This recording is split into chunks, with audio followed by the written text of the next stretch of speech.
So as you can see behind me, the frame has gone up really well. The guys did an awesome job. The windows are in, the barge boards and the fascia along the front. I've got my samples here now so that I can visualize and share with you just how good it's going to look. I've got the one corrie profile, so it's that corrugated profile for the roof. It's going to have a nice reflective quality without being too bright and glary, and it's sort of going to blend in with its surround, so I love this colour. To add that crisp detail, I'm going to have white gutters and fascias and white windows. So I'm using Dover white in the half round profile. It's architectural, I think it looks really edgy. So that white trim sitting against the roof is going to look so cool, and that coastal crisp look.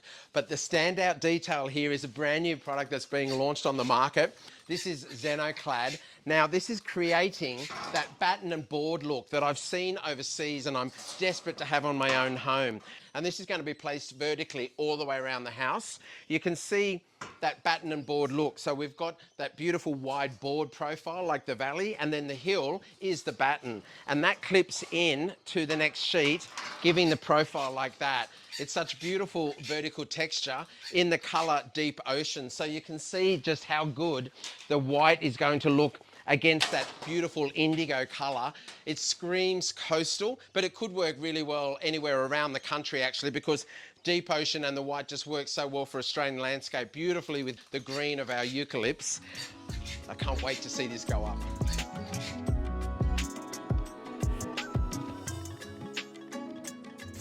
Now, I'm being very patient today because I like to be hands-on, but I'm trying to stay out of their way. They've been doing a bit of measuring, but it's so important to have it done right. I was really excited about this brand new profile because I wanted that batten and board look, but working with the team to be able to actually understand how it's going to be installed has been an interesting process. There's actually a bottom rail that's going all the way around the house, and that allows the cladding profile to sit on top of that, and the flashing goes up underneath so no water will get in. And you can see that they've stopped at this point, so we're going to do a horizontal rail all the way around on the rear elevation and the front elevation, the facade.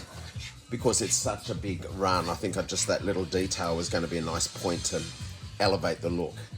Deep Ocean is not a new colour. It's been around for so long. I've been using it for well over 20 years, but it's going to have that coastal feel and a very fresh take.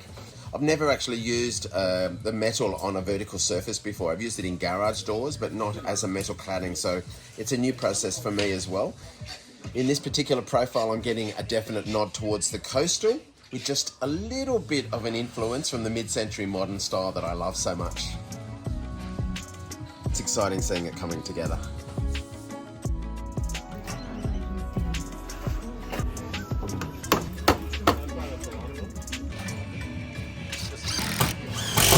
How much should I? There's a lot going on site today, but I'm all about street presence, and I've got to say, this granny flat is coming together beautifully.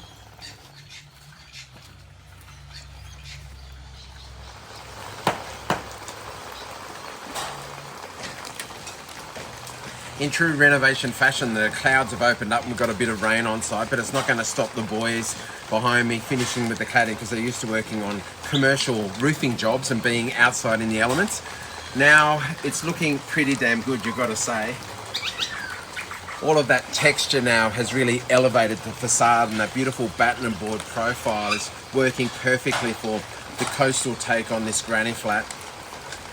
They're going to add a little bit of beading all the way around the eaves, and that's just going to finish up where it meets the underneath of the eave for a nice refined look.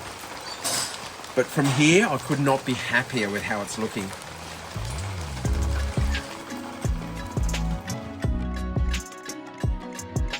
Well, what did I tell you? There is nothing boring about my batten and board profile.